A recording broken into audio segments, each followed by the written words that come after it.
Moving on to number 4, Fear X linked. What drives you each and every day to save a life knowing that you could die on any mission? Certainly a good question. It really goes to the mindset. And it's not just as far as saving lives where our folks are put into harm's way.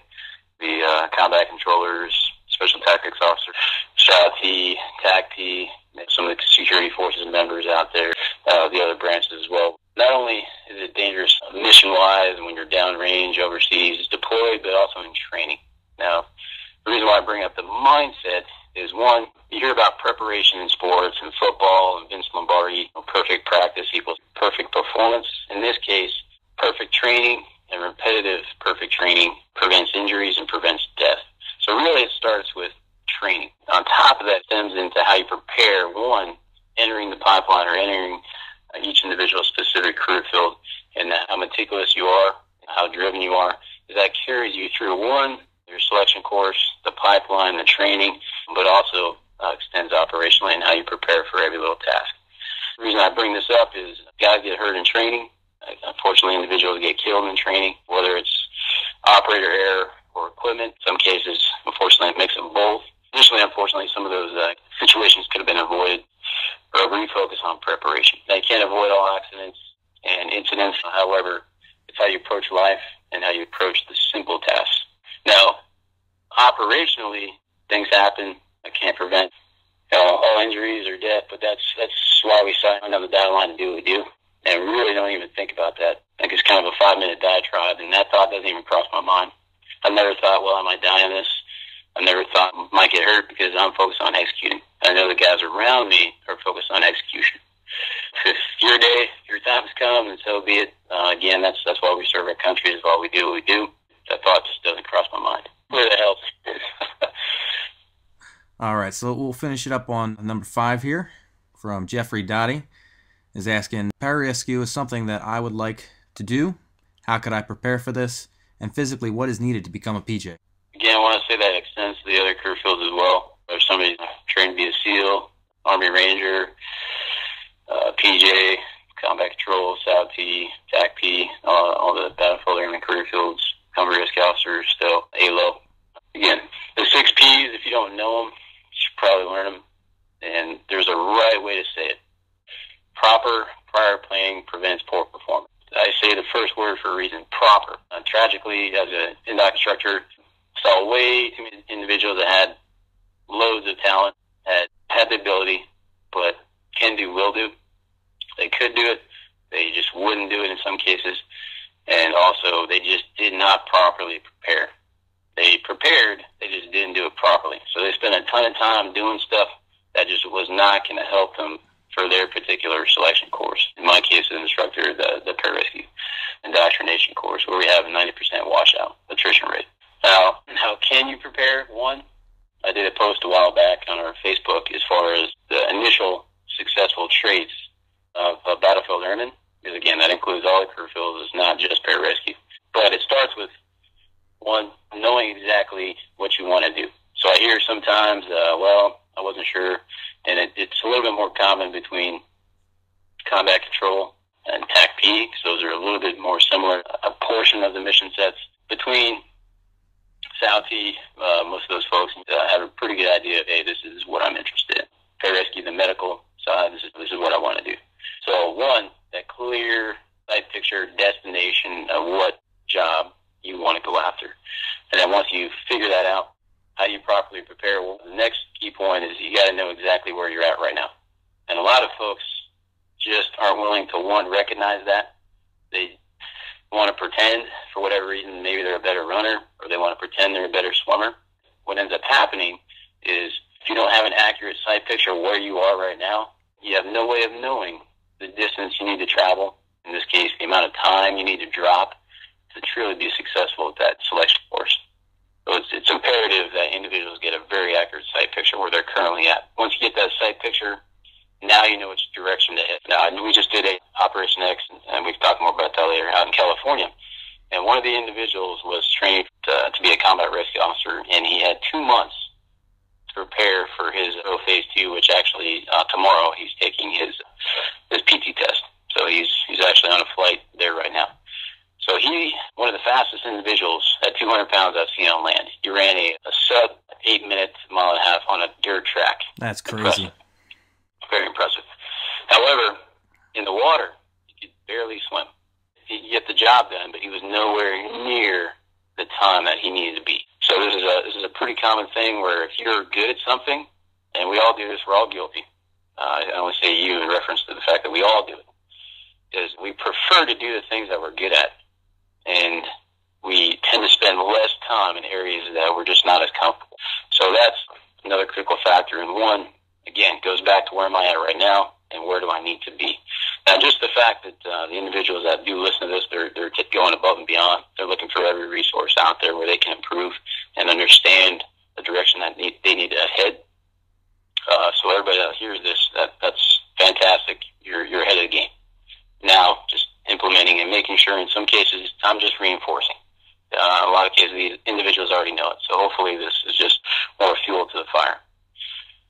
Now, physically, what is needed to be a PJ, it goes step by step. And again, this is not just PJ. This is the current question as far as that career field. However, it extends to all the battlefield airmen career fields. What is needed, and it starts with the mindset. So one, the willingness to what is called purposeful practice. I just read an article on this. It's pretty enlightening. So purposeful practice, what is that? That is doing the mundane on a daily basis. So the ability to mentally push yourself to do something that you do on a daily basis that can, if not appropriately thought of, become slightly monotonous. So doing laps in a pool, if that is part of your preparation for your career field, can be pretty boring. Going out on the track, doing intervals, especially if you're by yourself, training by yourself, that can be tough. To find that drive, the motivation to get out there, even on indoor track in the wintertime, doing 11 laps just to get to 1 mile, that can be tough. So purposeful practice can be very tough. However, if there's a focus given to that purposeful practice, it's not as tough. And on top of that, to back one up, you add a destination. You know where you're at, you know where you need to be. It makes that daily training a lot easier, and the motivation behind it a lot easier to generate. So there's a lot of, I guess my point is, a lot of factors that go into this and what it takes. One, to want to do it, how to get there, and then once you are at that selection course, how to be successful. So it starts in preparation. I quickly realized as an NDOC instructor, by the time the individuals get there, in a lot of cases, way too late. Their ship has already sailed, so to speak. So now is the time. When you're 6 months out, a year out, 3 months out, now is the time to affect change, and it requires a daily focus. So hopefully that helps. Sorry about the 10-minute diatribe. No problem. I mean, it's all very useful information that I hope the other folks out here will be able to use. So where can they go to find this concrete information that you're talking about, Jason? I think there's a website called rescueathlete.com. I think they can go there, right? Yeah, I appreciate you mentioning that. I'm a PJ, I don't like sounding, so I appreciate you bringing it up. And again, appreciate you taking the time to do this out of your day to try to help others out there, because at the end, that's what it's all about. So we know how difficult it can be.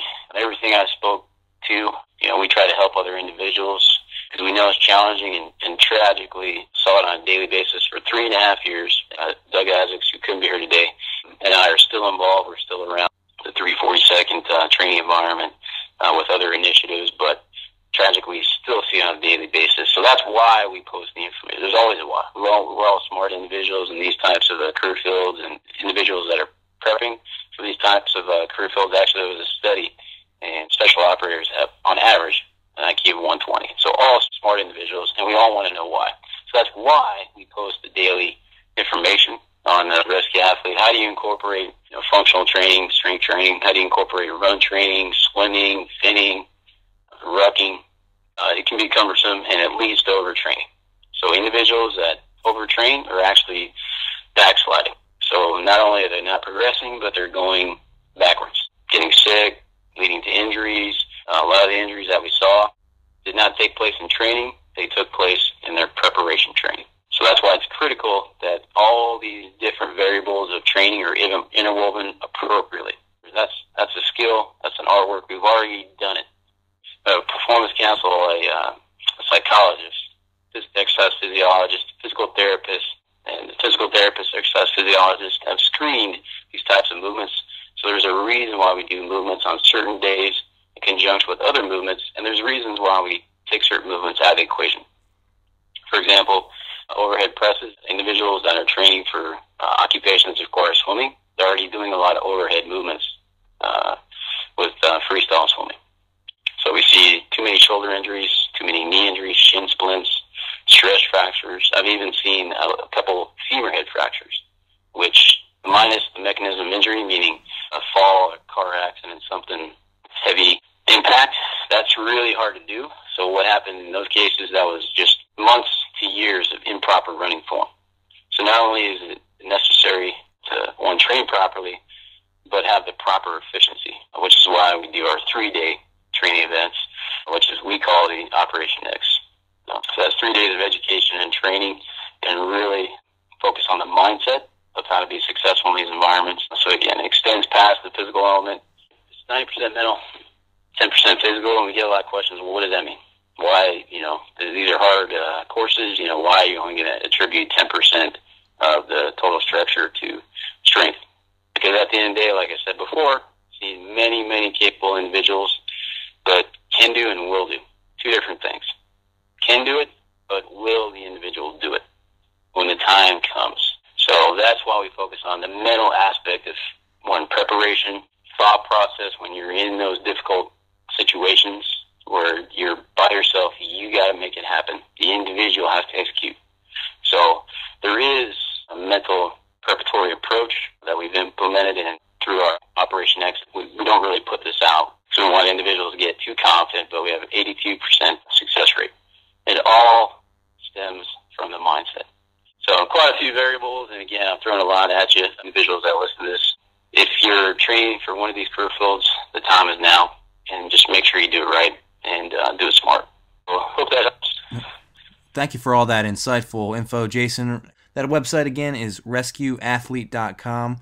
Make sure if you guys are looking at any of the battlefield airmen career fields or sister services, they can help you out as well prepping for those courses.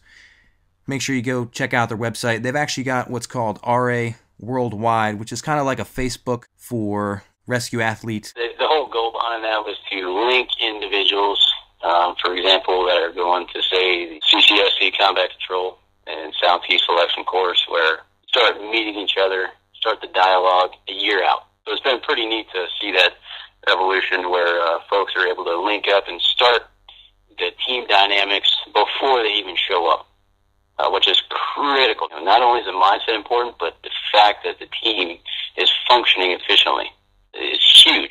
Each team is a little bit different going through. It all stems from teamwork. If the teams united front, they're operating efficiently, their day is a little bit easier. Seeing their teamwork wasn't so good, and they had a little bit of extra fun during the day. Their day was longer, and at the end of, say, in this case, CCSE, end of the 2 weeks, they're a little bit more smoked because they didn't have the proper teamwork. Now, imagine starting that a year out. So you already know half your team. Going in some cases, those individuals that are coming into basic training, they already know half their guys around them.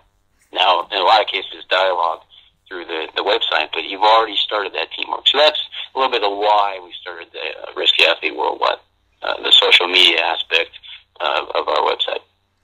And I think a lot of people, when they come to these career fields with questions, there's so many unknowns, and this is just one more way to take a few of those unknowns away, getting to meet those teammates and developing the bond with those guys before you get there, and it's just one less unknown that you have to worry about. Yeah, no, you're exactly right. In a lot of cases, these individuals, one, his name's Max. During the entire pipeline going through combat control, he was on that website at least, despite his busy days, a few times a month, posting tips inside the combat control selection room, a training room, where he's already lived it. He was very successful, one of the rock-solid individuals going through that I saw. I saw him in a push-up position for 5 minutes one time, didn't even break a bead of sweat. What else is exceptional about him is he's very articulate, and he was able to put down some of the successful processes that he lived through going through the pipeline. That's one individual, one example of some amazing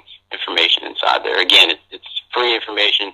All I got to do is log in, create an ID, password, start researching more in depth and linking up with future teammates. All right, Jason. Well, thank you for your time today. I hope everyone had a pleasure listening to you. And I know I did. I know I learned even more. Make sure everybody goes and checks out rescueathlete.com. You can go on there, and Jason will be on there if you have any more questions. I'm sure he'll be happy to oblige you when he's able. Thank you very much.